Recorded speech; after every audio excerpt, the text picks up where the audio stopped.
egwu. Ijele njiri ya ezi yo. Ị ga-enwe ego dị egwu. Ị makwa ịchọkwa njiri ya okwu. Ị ga-adị nkenka mgbe ahụ ịchọ njọ dị egwu.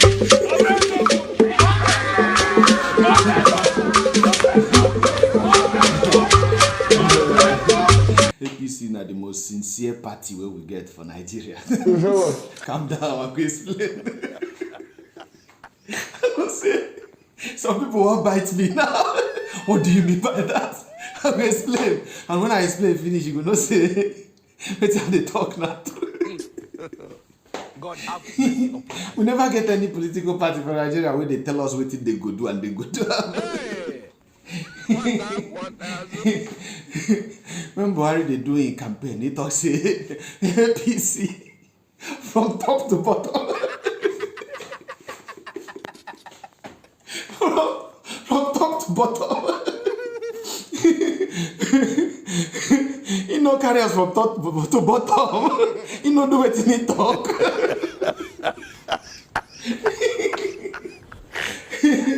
These people are so sincere.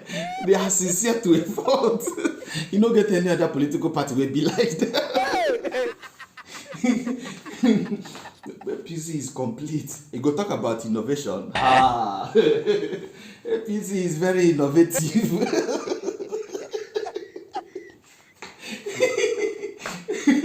APC and INEC collabo, innovate something where we never see before in the history of Nigeria as a country.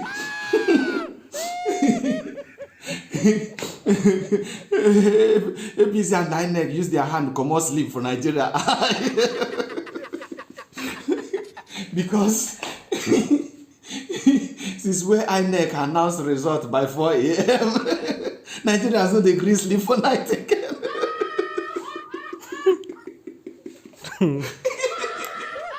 Because you don't know what thing they go announce then.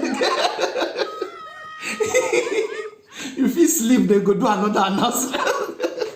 So like Nigerians, they put alarm now from 2 to 5 a.m. They know they sleep. They know they sleep. we must learn. APC innovation. And like this now, all Nigerians say, guy, you didn't sleep. All Nigerians just be like the way they do Yahoo.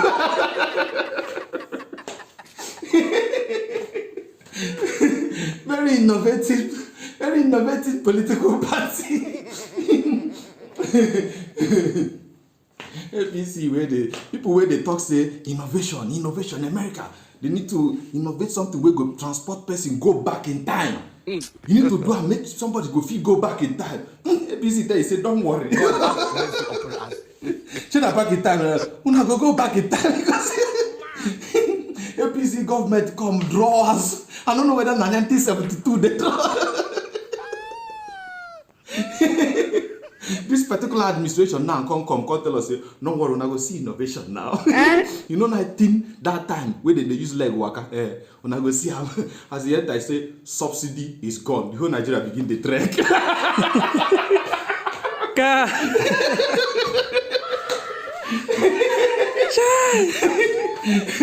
Tell me which innovation pass.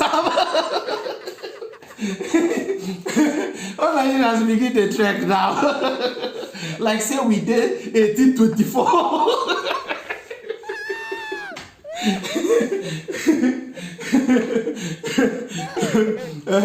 APC, they develop people, they develop everywhere. Because of APC enter clear hold up for now for Lagos. Hold up when Lagosians they cry, say government should do something. APC say don't worry. You go see, I will do something. As the increase fell like this, the whole road clear, no hold up. What a caring party. They talk care for the people, even for minor things. You have to have capacity. Who know the one where they go innovate next? Wetin APC carry for mind? Like wetin they carry for mind now na to make all Nigerians millionaire. Because the way dollar take the increase. Like say APC government don't look Nigerians and say, don't worry, I'll make you all a millionaire. So very soon, as dollar take the increase now, $1 fee enter 500,000. So by the virtue of that, once you get $2, you're already a millionaire. Yeah, you know what? I see on hand. Mamma mia! Mentioned there's a legal process in courts.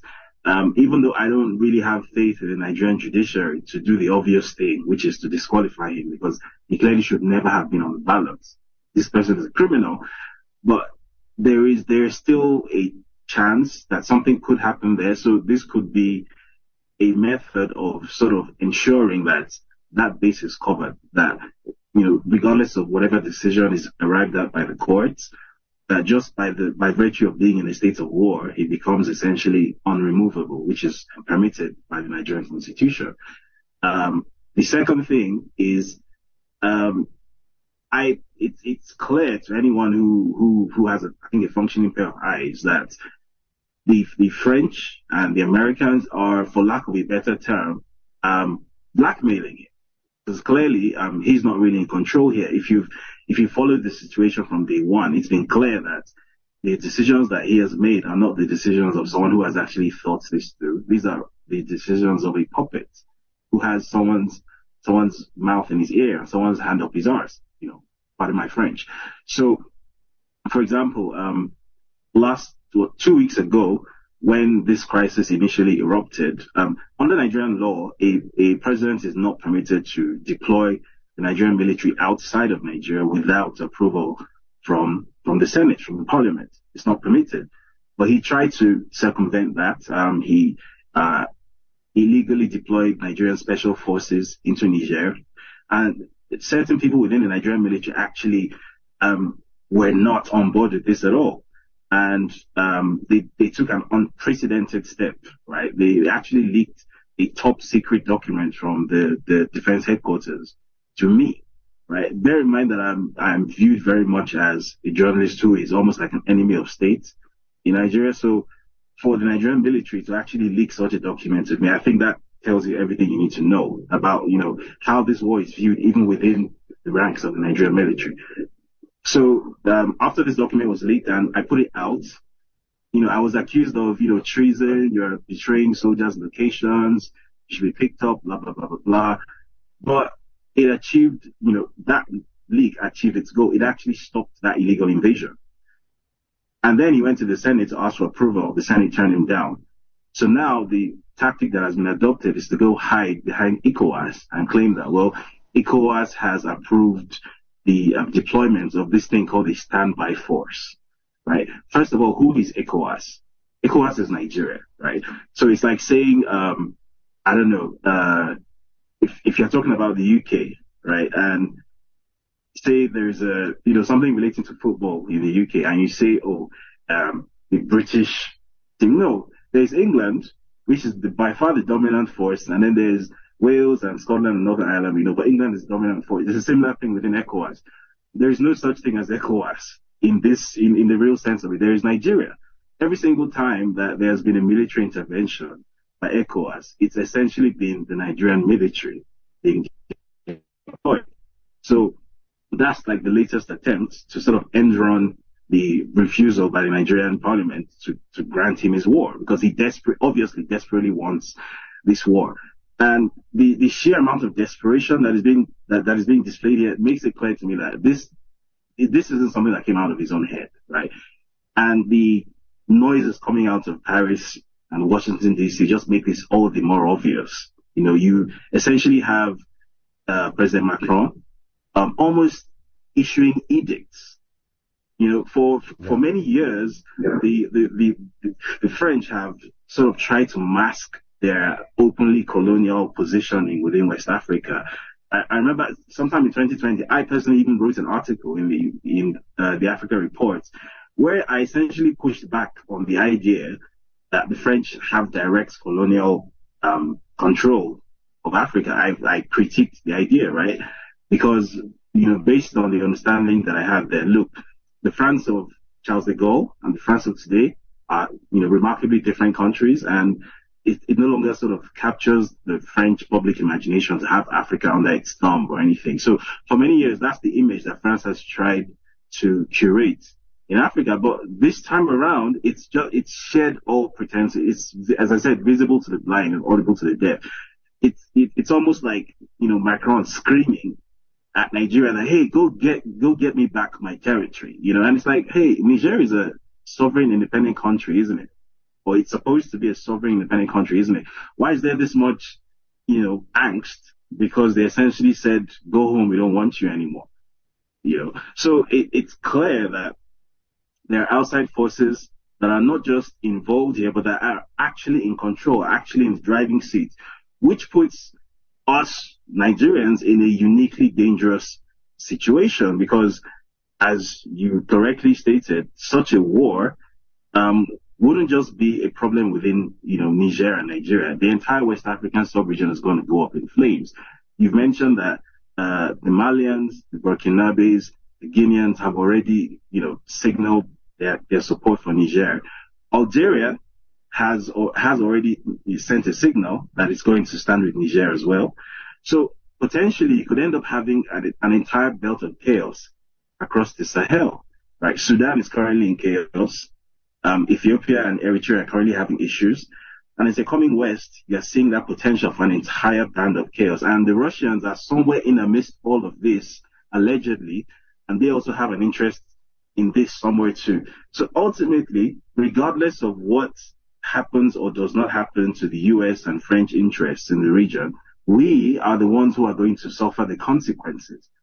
And this is why I take such personal interest in this issue. This isn't just some airy-fairy political discourse, right? This is something that's going to have real on-the-ground consequences. The Nigerian border with Niger is over 1,000 kilometers long. It's the longest single land border that Nigeria has. The distinction between Nigerians and Nigerians is almost impossible to make because, again, that border was drawn on Wilhelmstrasse in Berlin, right? It's not a border that actually makes any sense. It's just a line in the sand that was drawn at the Berlin Conference. It's the same people on both sides of the border. And for the most part, it's not even a demarcated border. So if you're going to go to war with a country that you cannot functionally demarcate yourself from, how does that even work in the first place? So ultimately, it's going to devolve into some form of ethnic genocide. But that's almost nailed on, guaranteed to happen. And once that starts to happen, the last remaining band of stability in West Africa is going to go. And then you're going to have essentially the entire top half of Africa, going from Libya all the way down to the Central African Republic. The entire top half of Africa is going to be one contiguous band of absolute mayhem, right? And that's close to 400 million people whose lives are going to be thrown into utter chaos. And why? Because the US has a drone base in Agadez, or France wants to keep on mining uranium in Niger. Is that worth 200 or 300, 400 million lives? I don't think it is. Which is why we're having conversations like this, because clearly we're not at the point where the independence or the sovereignty that we probably thought we had, it's clear that we don't have. So maybe, I don't know, we're living through the 1960s all over again. So maybe there needs to be another Pan-African liberation movement. I don't know. But clearly that's the situation we found ourselves in now. We're literally being ruled by a vassal, by an illegitimate vassal who does not answer to us. A vassal who's a bagman, and maybe even worse than that. This is peerless analysis. For those who are not already following you, and a very large number of people are, what's the best way to keep up to date with your thinking, your reportage on this matter?